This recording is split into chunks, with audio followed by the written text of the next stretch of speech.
Namaku Ayu. Usia 35 tahun. Aku perempuan mandiri, seorang pengusaha butik online yang sudah kukembangkan sejak lulus kuliah. Dari awal, aku tahu hidup ini tidak bisa sepenuhnya berharap pada siapapun. Mungkin karena itulah aku bekerja begitu keras hingga akhirnya semua yang kupunya hari ini, rumah mewah, mobil pribadi, tabungan lebih dari cukup, bisa kucapai dengan tanganku sendiri. Lalu datanglah Rino.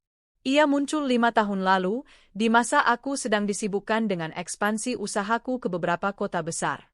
Rino, pria sederhana namun manis, pandai bicara, penuh perhatian, dan tampaknya setia. Kami bertemu di acara seminar bisnis. Ia mengaku tertarik dengan semangat kerjaku, dan entah bagaimana, dalam waktu beberapa bulan, ia berhasil merebut hatiku yang sebelumnya sangat tertutup pada hubungan asmara. Rino tak punya harta, tak punya pekerjaan tetap, tapi punya kelembutan yang membuatku merasa dihargai sebagai perempuan. Ia sering membuatkan teh, menjemputku kalau aku pulang larut malam, dan tak pernah bosan mengucapkan betapa bangganya ia padaku. Sayang, aku mungkin gak punya apa-apa, tapi kamu itu segalanya buat aku, ucapnya suatu malam. Hatiku luluh.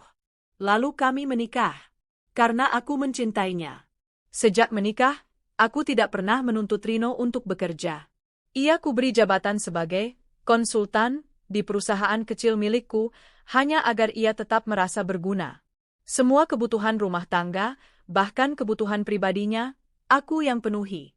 Karena aku percaya, cinta tidak selalu harus diukur dengan uang. Namun, sebuah kejutan kecil yang kubuat hari itu mengubah seluruh hidupku. Hari itu hari Jumat. Rino mengabariku semalam bahwa ia akan keluar kota untuk mengurus proyek pemasaran dengan salah satu kolega barunya. Biasanya, ia pulang hari Minggu. Tapi entah kenapa, pagi itu aku bangun dengan kerinduan yang luar biasa.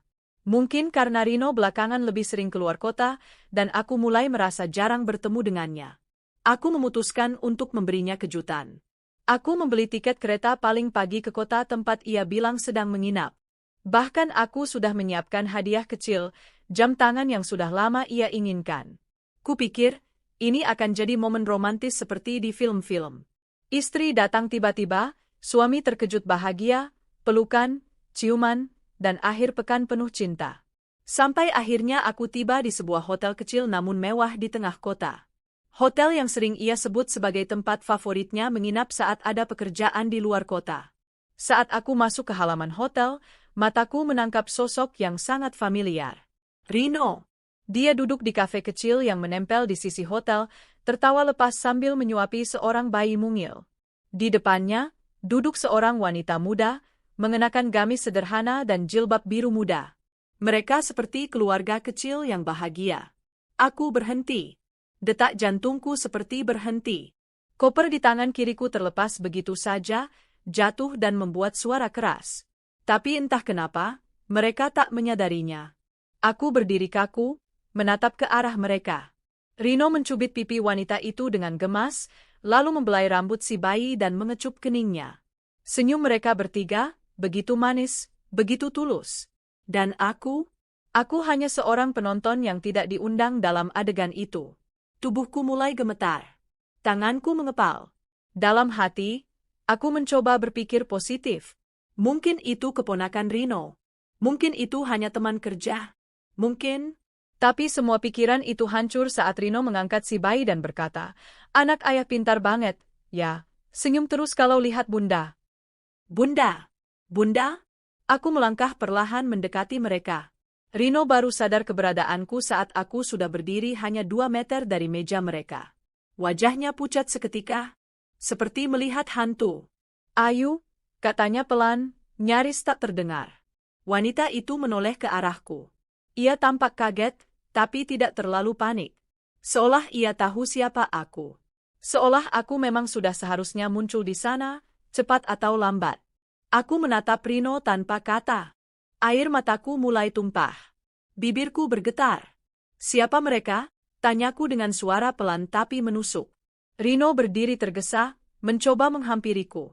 Tapi aku mundur selangkah. "Ayu, aku bisa jelasin ini." Jawab pertanyaanku. "Siapa mereka?" Wanita itu menatapku dengan sorot iba. Ia berdiri, menggendong bayinya yang masih tertawa kecil, lalu berkata pelan, "Saya Dina, istri Rino. Kami menikah 2 tahun lalu." Aku nyaris tak bisa berdiri. Lututku lemas. Kepalaku pusing. 2 tahun? Kami sudah menikah 5 tahun, artinya selama 3 tahun pertama ia setia, dan 2 tahun terakhir ia berselingkuh, bahkan menikah lagi, Tanpa seizinku? dan, anak itu, tanyaku lagi. Putri kami, jawab Dina pelan. Hancur. Aku merasa seperti seseorang yang baru saja dilempar dari puncak gedung bertingkat. Hatiku tercabik. Semua kenangan manis, pelukan hangat, kata-kata cinta dari Rino, semuanya berubah jadi pisau yang menikamku dari berbagai arah. Aku menggeleng pelan, air mataku terus mengalir. Kau jahat, Rino, bisikku. Kau bilang kau mencintaiku. Kau bilang aku segalanya buatmu. Tapi ini... Ayu, dengar dulu, aku nggak berniat nyakitin kamu. Kau tidak berniat menyakitiku? Kau menikahi wanita lain, Rin. Kau punya anak dengannya. Suaraku naik, membuat beberapa pengunjung kafe menoleh. Aku tak tahan lagi. Aku pergi, kutarik koperku dan berjalan cepat meninggalkan hotel itu. Rino berteriak memanggilku, tapi aku tak peduli. Di dalam taksi, aku menangis sejadi-jadinya. Hatiku nyeri. Seumur hidup, aku tak pernah merasa sehancur ini. Aku memberikan segalanya pada pria itu, cintaku, hartaku, kepercayaanku. Dan inilah balasannya. Kejutan yang seharusnya menjadi bukti cintaku, malah membongkar pengkhianatan yang selama ini tersembunyi rapi di balik wajah manis dan kata-kata indah. Malam itu aku tiba di rumah. Sepi. Kosong. Seperti hatiku. Aku duduk di ruang tamu berjam-jam tanpa menyalakan lampu. Kupandangi foto pernikahan kami yang tergantung di dinding. Rino tersenyum lebar, menggenggam tanganku erat. Saat itu, aku percaya dia akan selalu bersamaku, apapun yang terjadi. Ternyata, aku hanya sedang hidup dalam dongeng palsu. Tanpa berpikir panjang, aku mengambil ponsel dan mulai membuka kembali semua file aset dan rekening. Aku menyalakan laptop dan menyiapkan dokumen-dokumen penting. Malam itu juga, aku bertekad, jika ia bisa menghancurkanku dalam hitungan detik, maka aku juga bisa membuangnya dari hidupku dalam waktu yang sama. Aku tak tidur malam itu.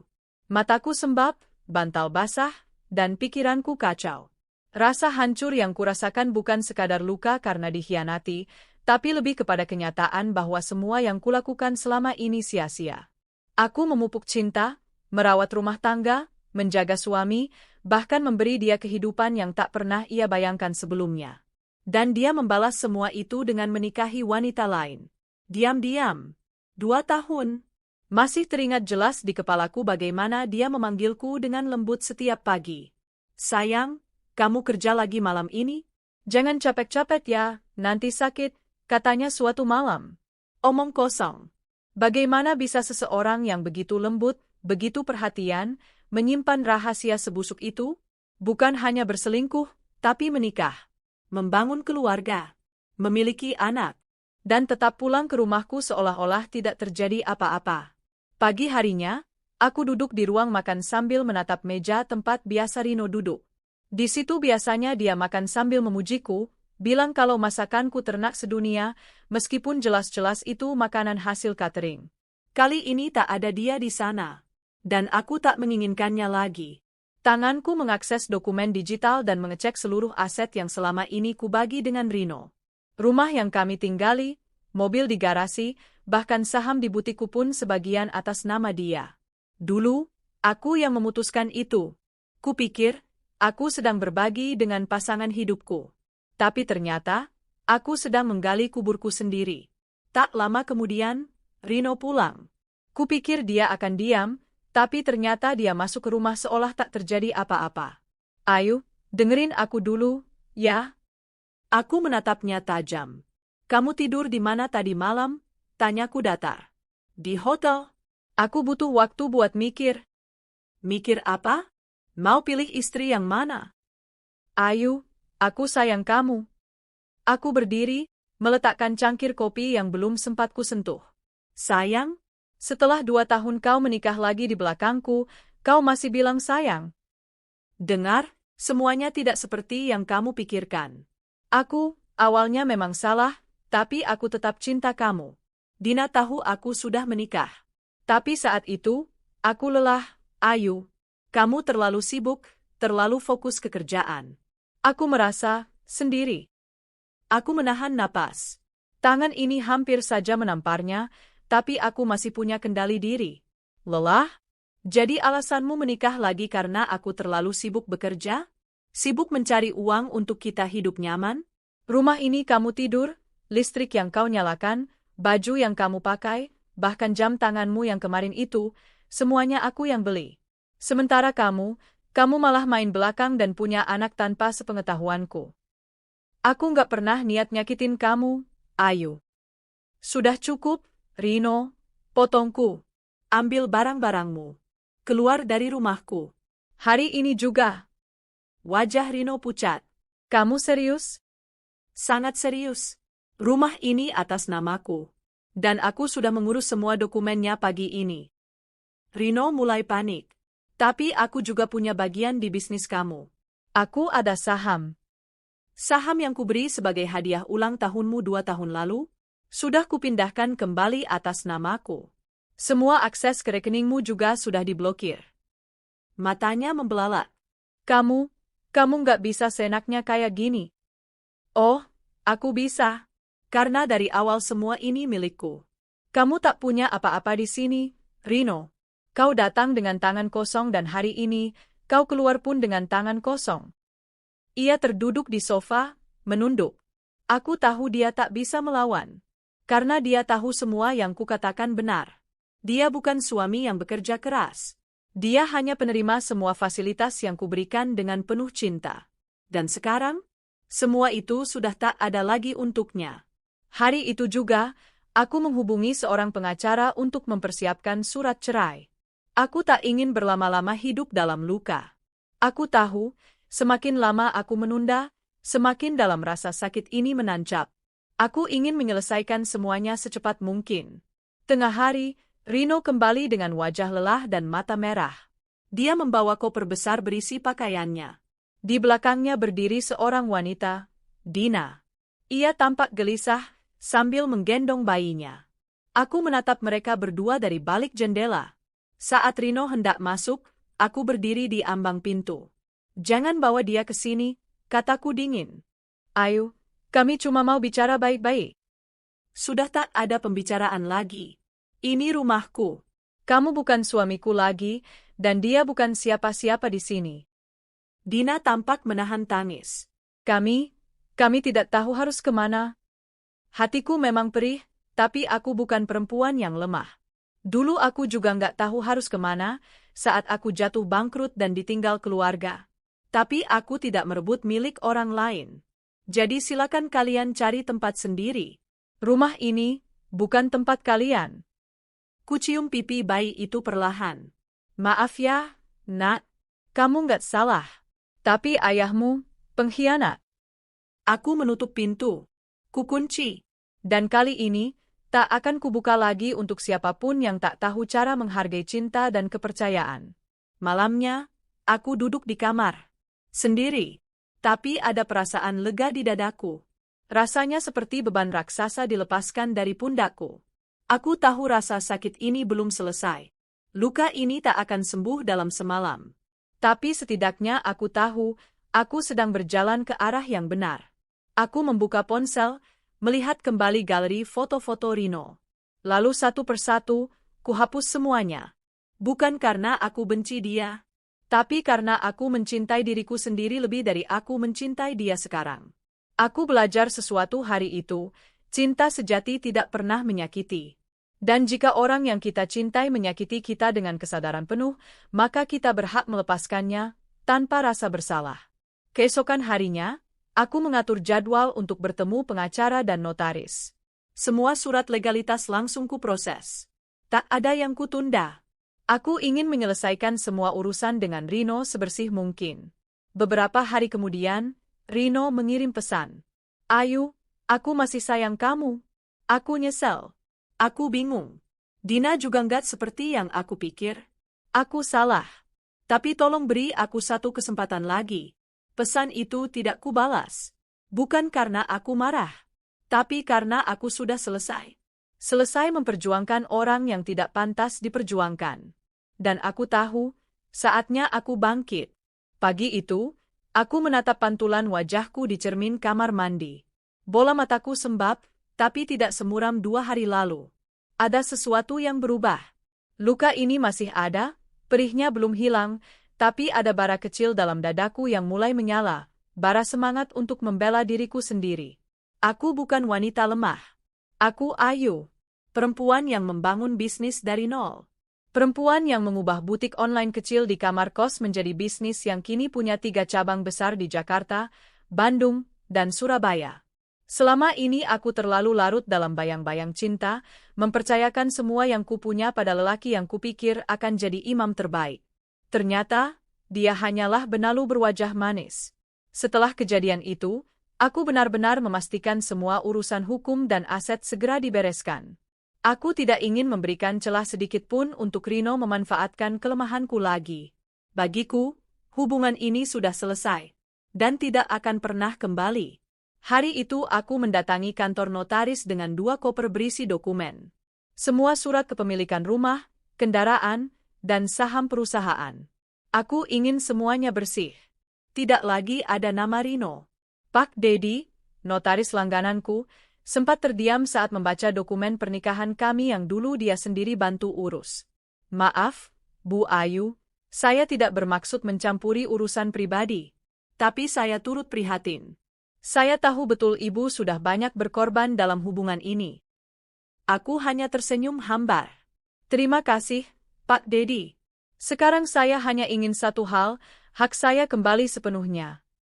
Ia mengangguk. Tenang, Bu. Kita akan proses secepatnya.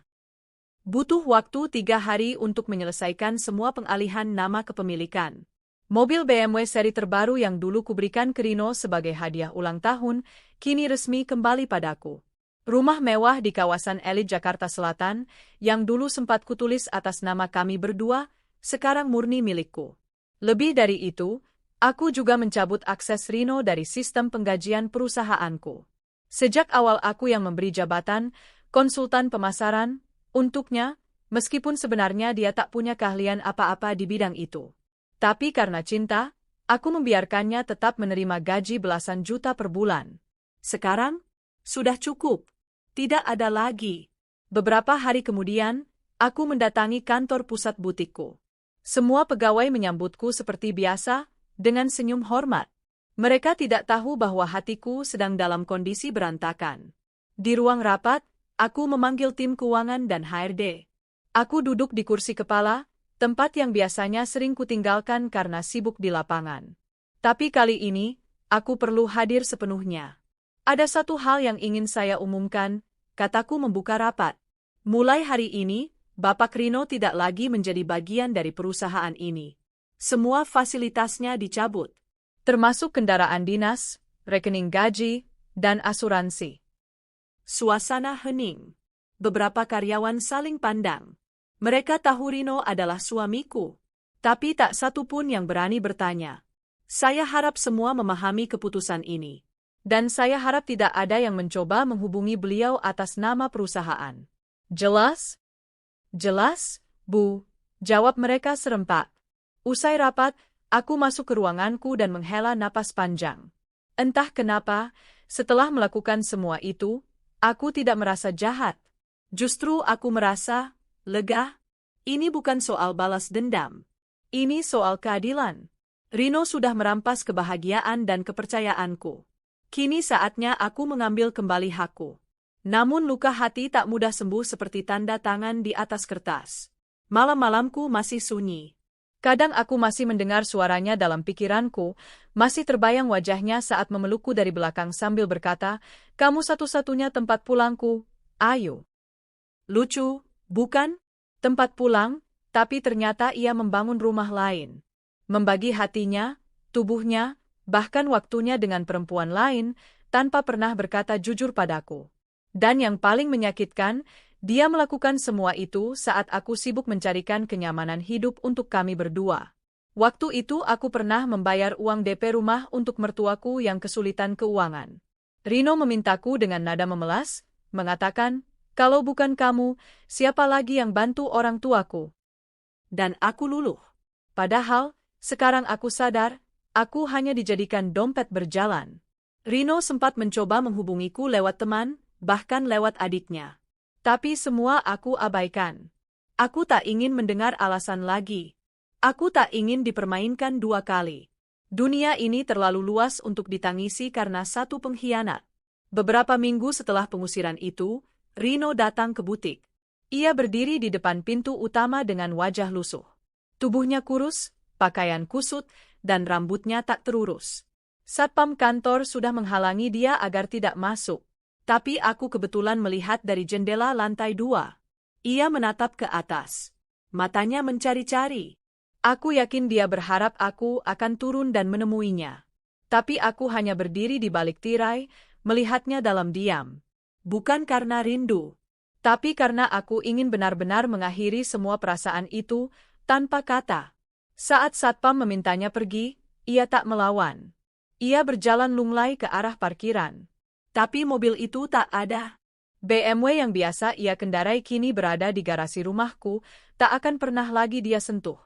Beberapa hari setelah kejadian itu, aku menerima surat dari pengadilan agama.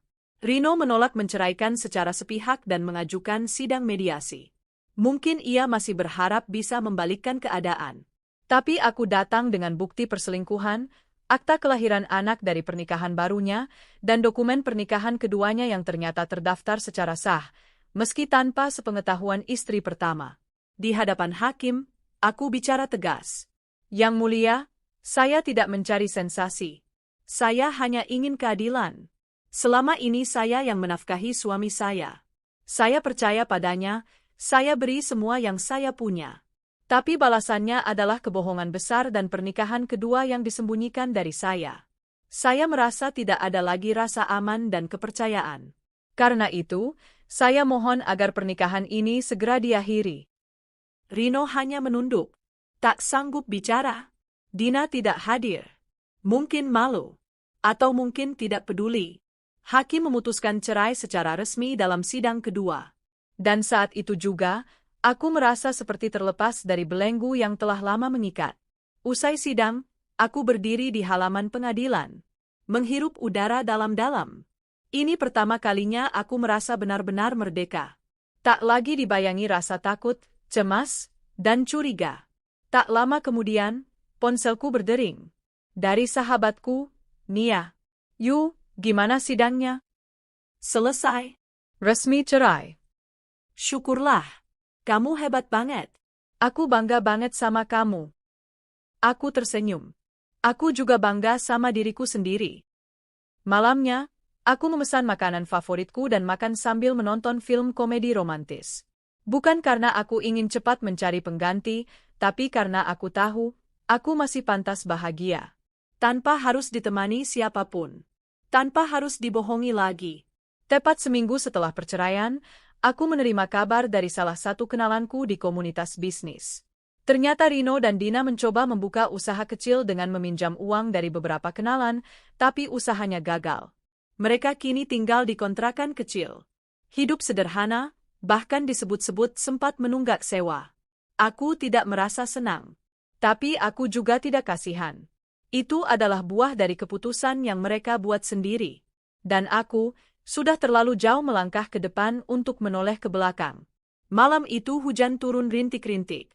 Ayu duduk sendirian di ruang tamu yang sepi, lampu hanya menyala temaram. Suasana rumah begitu hening, hanya terdengar suara jarum jam berdetak dan tetesan air hujan yang memukul kaca jendela. Matanya menatap kosong ke arah pintu, menanti dengan perasaan yang campur aduk, marah, terluka, dan muak. 1 minggu berlalu sejak peristiwa di luar kota itu.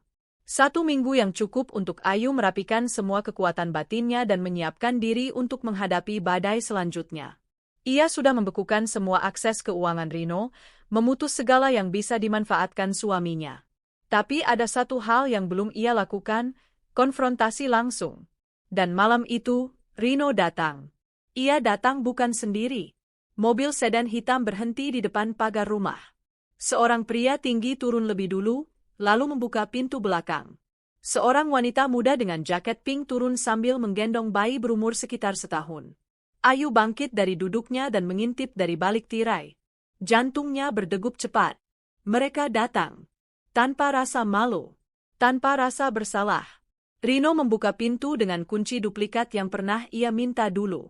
Ia tampak tenang, seperti tidak merasa telah mengkhianati hati seorang istri yang mencintainya tanpa syarat.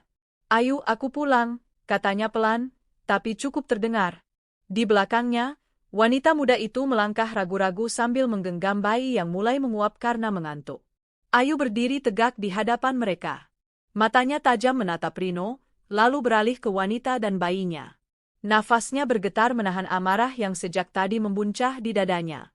"Jangan bilang kau bawa dia untuk tinggal di sini," ucap Ayu dengan suara serak namun tegas. Rino mengangguk. "Ayu, aku tahu aku salah. Tapi aku pikir, kita bisa berdamai. Aku pikir kamu wanita dewasa yang bijak. Aku ingin anak-anakku tumbuh dalam suasana rumah yang damai.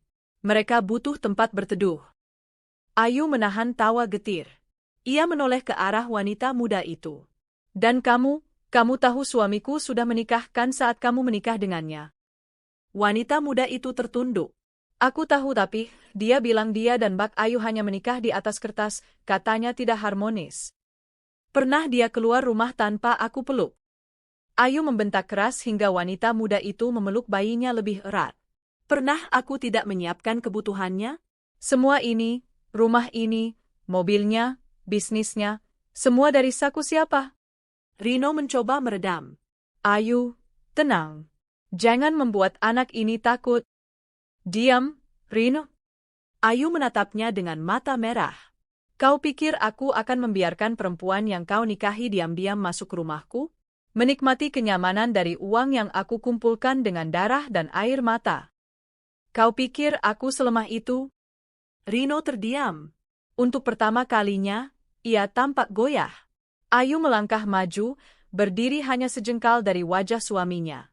"Kau pernah bilang, aku adalah satu-satunya cintamu.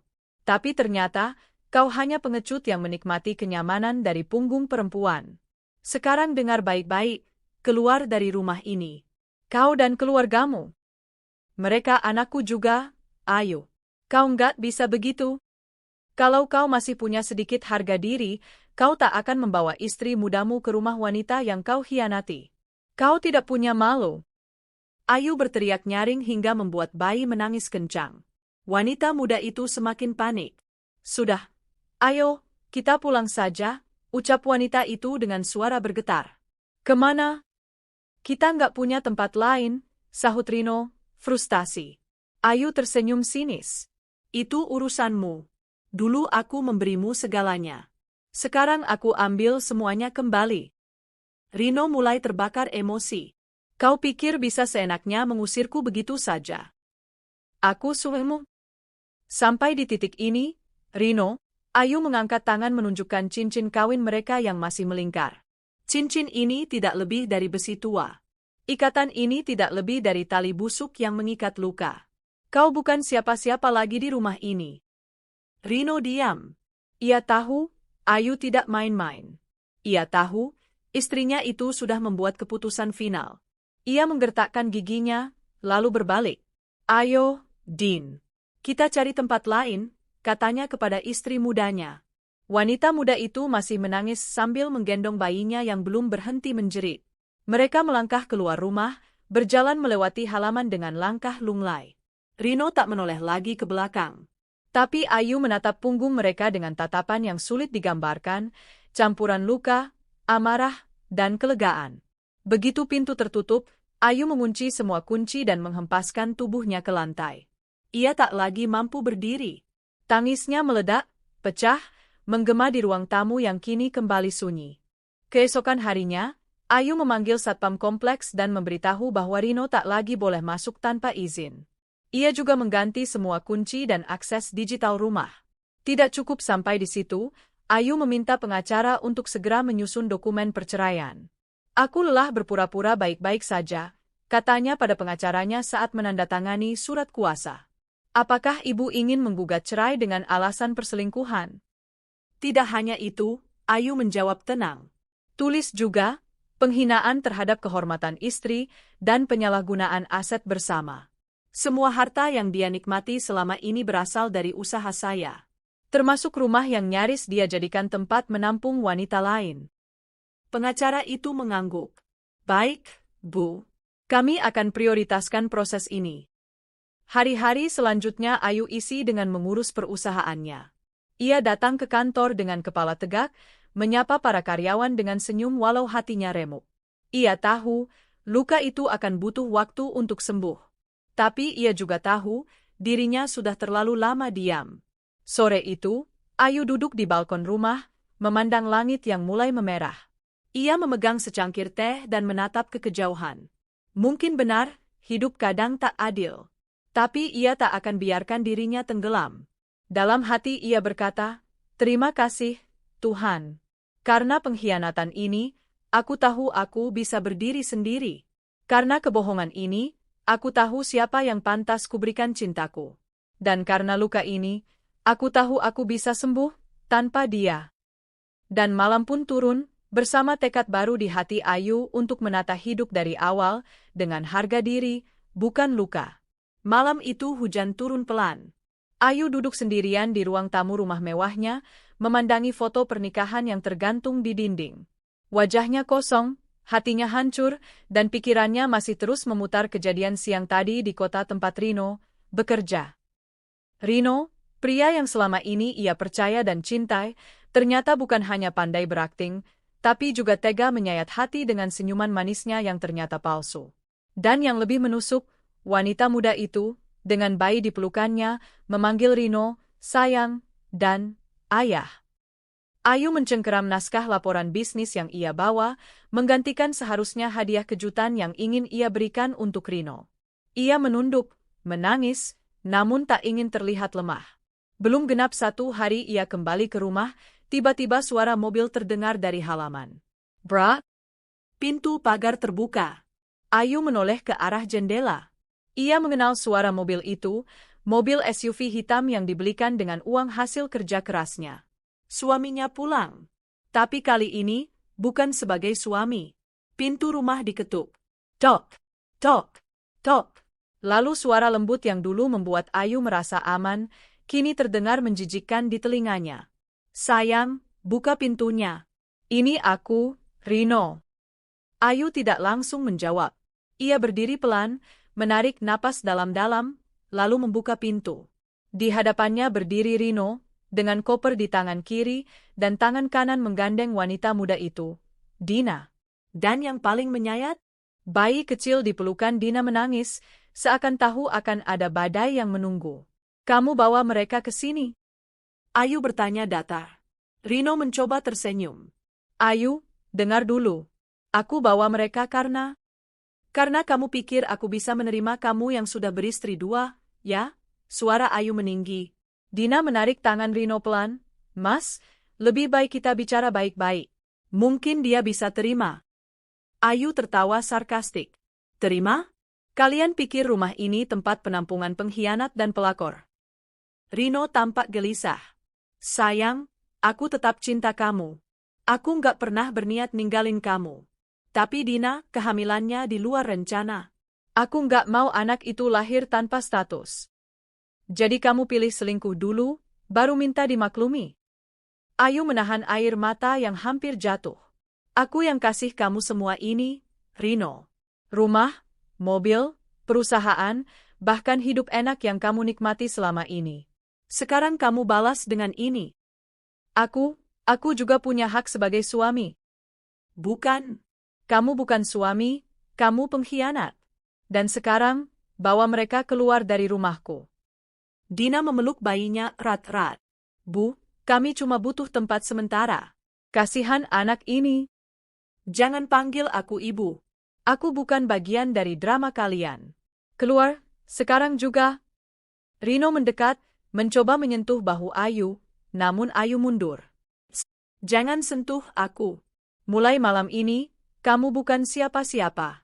Koper kalian bisa kau bawa, tapi jangan mimpi membawa rasa iba dariku. Tapi, rumah ini... Rino menatap sekeliling, mencoba mencari harapan. Setidaknya, setengahnya atas nama kita berdua. Ayu tersenyum kecil. Ia lalu mengambil map berisi dokumen legal yang sudah ia siapkan sejak siang tadi dan melemparkannya ke lantai di depan Rino. Baca baik-baik. Semuanya atas namaku. Bahkan sertifikat yang kamu pikir atas nama bersama itu sudah aku revisi sejak 3 bulan lalu. Kau hanya menumpang. Rino menunduk. Dina tampak mulai panik. Kau pikir aku bodoh, Rino?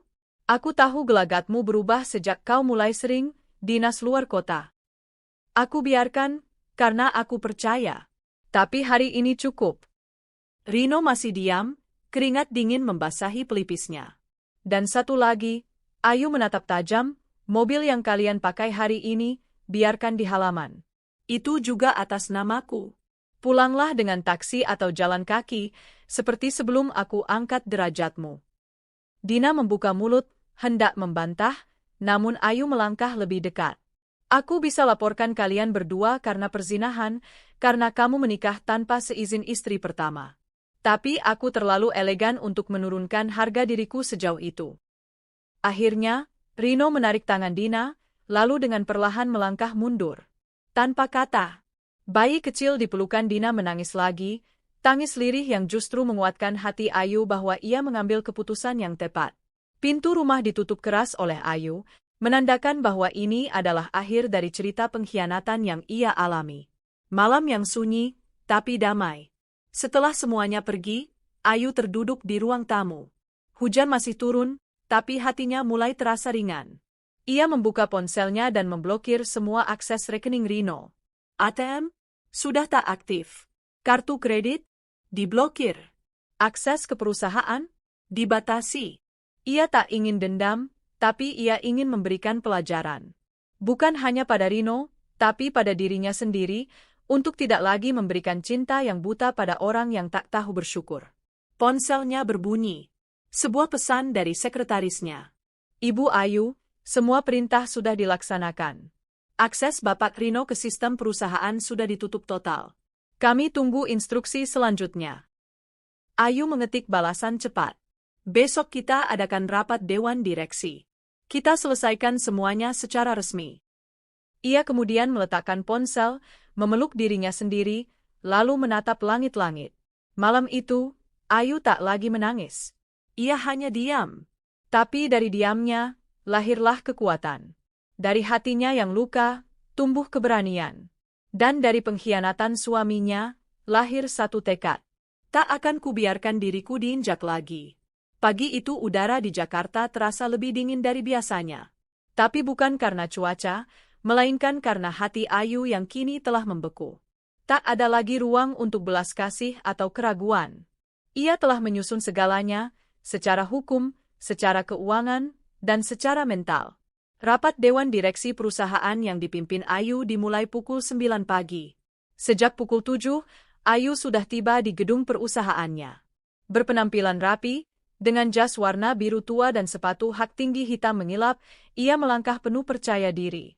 Selama ini, Rino hanya memegang posisi direktur operasional karena rekomendasi Ayu.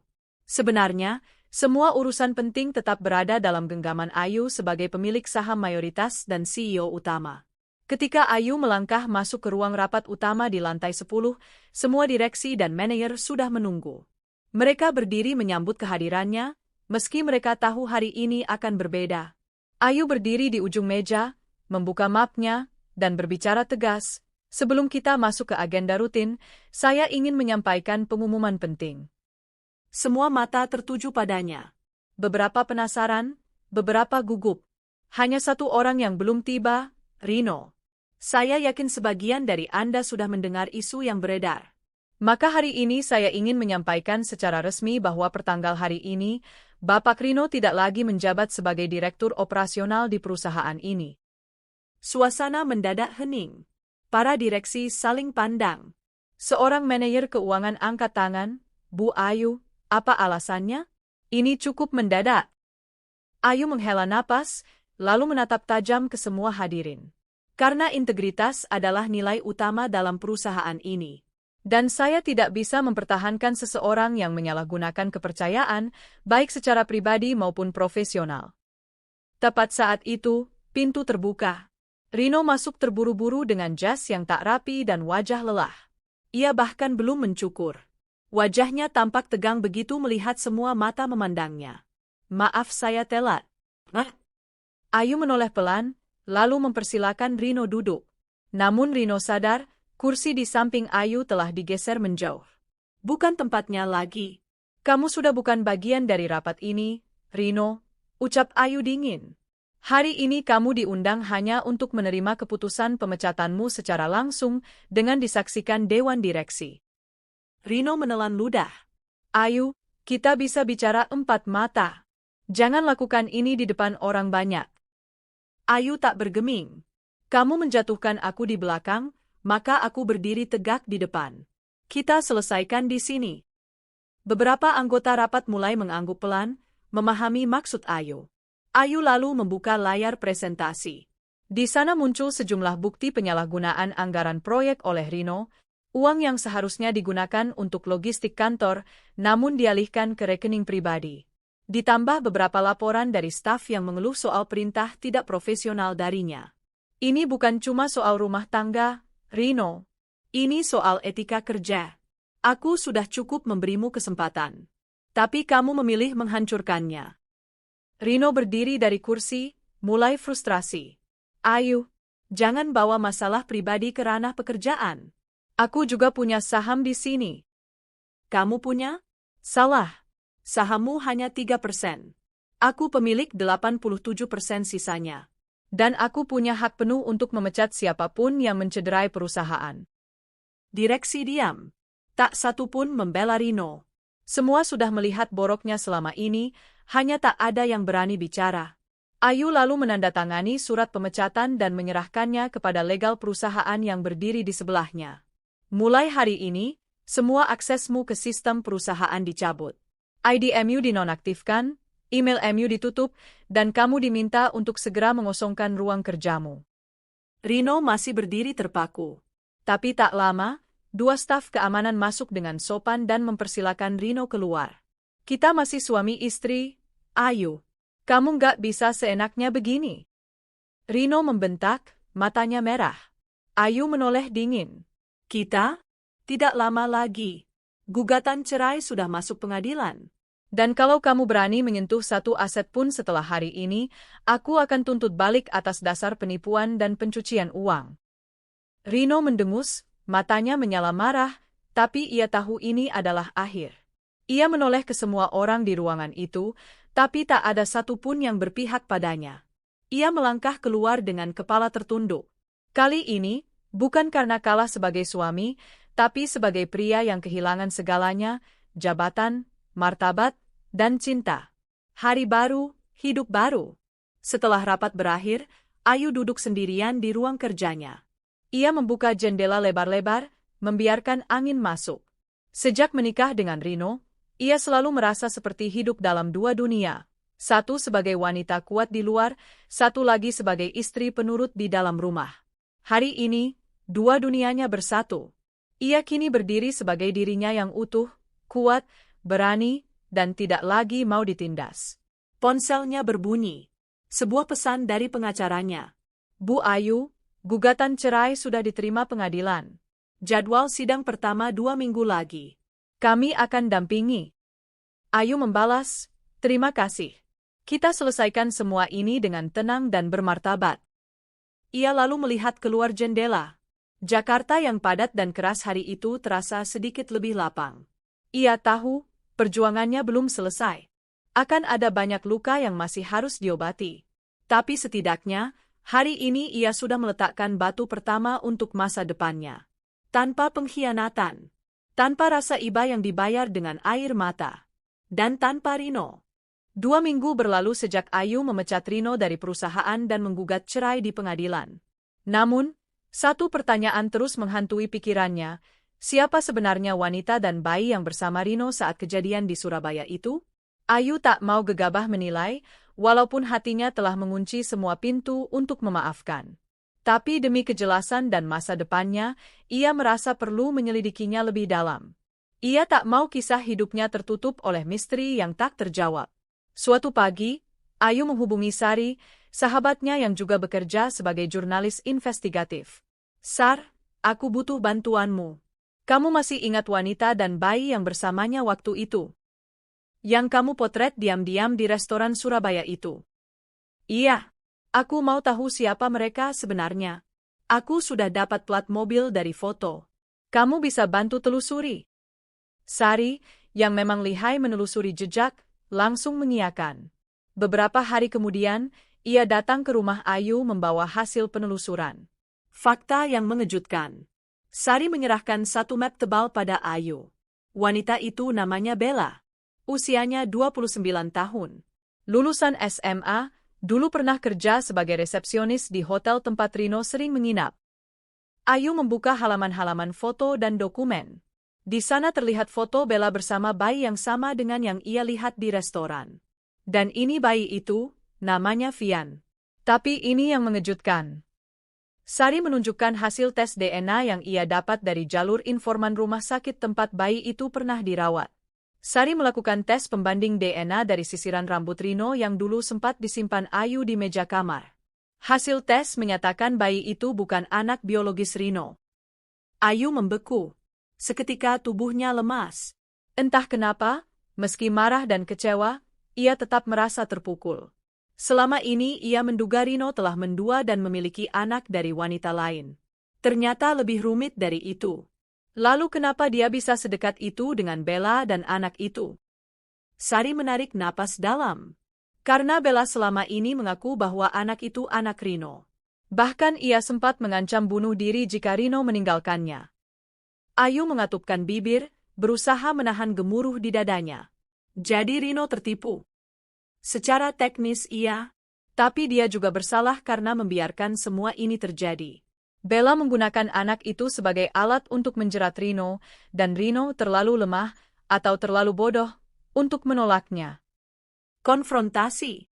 Ayu tak bisa menahan diri. Ia ingin menuntaskan semuanya secara langsung. Maka ia mendatangi rumah kontrakan tempat Bella tinggal, berdasarkan alamat yang diberikan Sari.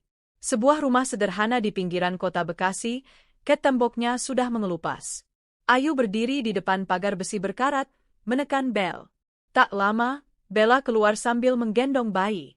Matanya tampak gelisah saat mengenali Ayu. Kamu istri Rino, ya? Boleh aku masuk?" Dengan ragu, Bella mempersilakan Ayu masuk. Di ruang tamu yang sempit, Ayu menatap Bella dengan tenang. "Aku nggak mau berdebat atau marah-marah. Aku hanya ingin tahu kebenaran." Bella menunduk. Tangannya menggenggam erat bayi itu. "Awalnya aku nggak pernah berniat ngerebut suami orang. Tapi Rino datang waktu aku susah. Dia bantu aku waktu Vian masih bayi." "Dia pikir Vian anaknya?" Bella terdiam lama. Akhirnya ia mengangguk pelan. "Iya, karena aku nggak kasih tahu siapa ayah Vian yang sebenarnya. Aku cuma bilang, aku dihamili pria yang kabur. Waktu aku kerja di hotel, Rino mulai dekat. Dia bilang kasihan sama aku dan bayi ini. Jadi selama ini kamu biarkan dia percaya bahwa Vian anaknya." Air mata mengalir dari mata Bella. "Aku takut kehilangan bantuannya. Dia baik, perhatian. Aku cuma pengen anakku punya figur ayah walaupun bohong." Ayu mengangguk. Bukan karena setuju, tapi karena ia mengerti betapa putus asanya seorang ibu tunggal hingga rela menjebak lelaki yang bersalah tapi juga terjebak dalam kebodohannya sendiri. "Sekarang kamu nggak perlu khawatir. Aku sudah cerai dari Rino. Tapi aku sarankan, jangan pernah lagi bohong ke siapapun, terutama pada anakmu sendiri." Bella terisak. "Aku akan perbaiki hidupku, Bu. Terima kasih udah datang, meski saya sadar saya nggak pantas didatangi." Ayu menatap bayi kecil itu. Wajahnya polos, tak tahu apa-apa tentang kebohongan dunia dewasa. "Semoga anakmu tumbuh jadi anak yang jujur dan kuat." Rino terpuruk. Setelah perceraian disahkan dan surat resmi keluar, Rino hidup dalam bayang-bayang keterpurukan. Rumah yang dulu ia tempati bersama Ayu kini dikosongkan. Ia tinggal sementara di rumah kontrakan kecil milik sepupunya. Ia sudah tak punya pekerjaan, tak punya istri, dan tak punya kepercayaan dari siapapun. Beberapa teman bisnis menjauh setelah tahu bahwa ia dipecat dari perusahaan besar milik Ayu karena penyalahgunaan wewenang. Ia mencoba menghubungi Bella, namun wanita itu memilih menghilang setelah Ayu datang ke rumahnya. Nomornya tak aktif, dan kontrakan sudah kosong. Rupanya Bella benar-benar ingin memperbaiki hidup dan menjauh dari masa lalu. Rino kini sendirian. Untuk pertama kalinya dalam hidup, ia merasa hampa. Ia berjalan di bawah hujan, mengenang hari-hari saat Ayu masih mencintainya tanpa syarat. Namun, ia sadar, apa yang sudah rusak, tak bisa disatukan kembali dengan permintaan maaf belaka. Ayu bukan perempuan lemah yang bisa dibujuk dengan kata-kata. Ayu kembali tersenyum. 3 bulan berlalu. Ayu kini lebih tenang. Ia kembali fokus pada pekerjaannya. Ia memperluas bisnisnya, membuka cabang baru, dan juga memulai program pemberdayaan wanita yang pernah ditinggalkan atau mengalami kekerasan rumah tangga. Ia berdiri di panggung kecil di sebuah seminar kewirausahaan untuk perempuan. Dulu aku pikir cinta itu cukup untuk mempertahankan rumah tangga. Tapi ternyata, yang lebih penting adalah rasa hormat, kepercayaan, dan keberanian untuk melepaskan yang merusak kita. Tepuk tangan menggema di ruangan. Beberapa wanita terisak. Ayu menatap mereka, dan melihat dirinya sendiri di masa lalu, wanita yang bertahan demi cinta, namun akhirnya tersadar bahwa cinta sejati tak menyakiti. Setahun telah berlalu sejak malam itu. Malam ketika Ayu menutup pintu untuk selamanya bagi lelaki yang pernah mengisi hatinya. Rumah besar itu kini terasa berbeda. Bukan karena kosong, tapi karena dipenuhi kehangatan baru yang bukan berasal dari kasih semu, melainkan dari kekuatan yang tumbuh perlahan di dalam dirinya. Pagi ini, Ayu bangun dengan perasaan damai. Ia mengenakan pakaian kerja kesukaannya, blus putih sederhana dan celana bahan abu-abu. Rambutnya yang dulu sering disanggul asal-asalan kini tergerai rapi dengan potongan elegan. Di wajahnya tidak ada lagi raut kesedihan. Hanya ketegasan dan ketenangan. Sambil menyeduh kopi di dapur yang dulu jadi saksi air matanya, Ayu menatap kalender. Hari ini adalah ulang tahunnya. Tapi tak ada pesta besar atau lilin-lilin mewah. Hanya dirinya, dan rasa syukur yang mendalam karena ia berhasil melewati badai paling besar dalam hidupnya. Teleponnya berbunyi. Sebuah pesan masuk dari nomor tak dikenal. Ayu, bolehkah kita bicara? Aku hanya ingin minta maaf, Rino. Ayu membaca pesan itu tanpa emosi. Tidak marah. Tidak juga rindu. Ia hanya merasa hampa. Karena cinta itu sudah mati, dikubur dalam-dalam bersama pengkhianatan yang dilakukan Rino dan luka yang ia sebabkan. Ia tidak membalas pesan itu. Namun rasa penasaran membawanya membuka akun media sosial Rino yang sudah lama tak ia sentuh. Di sana ia melihat foto terbaru, Rino duduk di warung kecil dengan tampilan kusut dan wajah lelah. Di sampingnya, Dina, istri muda yang dulu tampak begitu cantik, juga tampak murung. Anak mereka duduk di pangkuan Dina, menangis. Komentar di foto itu dipenuhi curhatan pilu Rino tentang hidup yang sulit, bisnis bangkrut, dan penyesalan tak berujung. Ayu menutup layar ponselnya dan menghela napas panjang. Bukan urusanku lagi, gumamnya lirih. Tapi bukan dalam nada dendam. Hanya sebuah pengakuan bahwa masa lalunya tidak lagi memiliki kekuatan untuk mempengaruhi masa depannya. Di kantor, Ayu disambut hangat oleh timnya. Mereka memberinya ucapan ulang tahun dengan senyum tulus. Ayu membalasnya dengan ramah, lalu melanjutkan rapat dengan profesionalisme tinggi. Selama setahun terakhir, Ayu berhasil memperluas usahanya ke 2 kota besar lainnya. Ia bahkan berhasil membuka program mentoring bagi perempuan yang ingin bangkit dari hubungan toksik atau kekerasan rumah tangga. Ia tak hanya menyembuhkan dirinya, tapi juga menyembuhkan orang lain. Sore harinya, ia menghadiri acara komunitas wanita mandiri yang ia bina. Di sana, seorang wanita parubaya mendekatinya dan berkata, "Bu Ayu, saya ingin mengucapkan terima kasih. Karena program Ibu, saya bisa keluar dari pernikahan yang menyakitkan dan sekarang membuka usaha sendiri. Saya hidup tenang sekarang." Ayu menahan air mata. Ia memeluk wanita itu erat. "Kamu yang kuat, bukan aku. Aku hanya menunjukkan bahwa kita semua punya pilihan."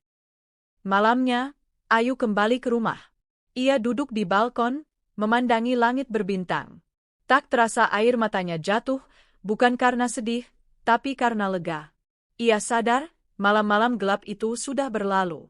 Kini, ia adalah Ayu yang baru. Tiba-tiba, bel rumah berbunyi. Dengan ragu, Ayu bangkit dan membuka pintu. Di sana berdiri Rino, dengan wajah yang jauh lebih tua dari terakhir kali ia lihat.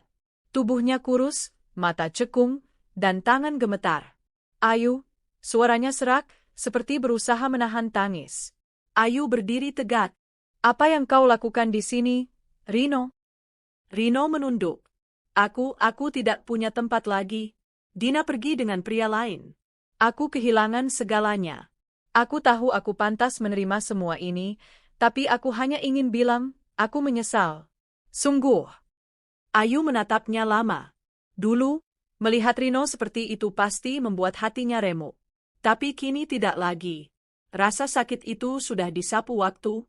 Kau tahu, ucap Ayu perlahan, dulu aku selalu menunggumu di rumah. Merindukanmu. Mendoakanmu. Aku pikir, dengan cinta dan harta, aku bisa membuatmu setia. Tapi ternyata aku salah. Cinta tanpa ketulusan tidak akan pernah cukup. Ayu, aku tahu aku salah. Aku egois. Aku bodoh. Tapi aku sungguh menyesal. Kalau kau mau memberiku satu kesempatan untuk menebus semuanya, aku akan lakukan apapun. Rino hampir tersungkur di lantai. Ayu menahan nafas sejenak.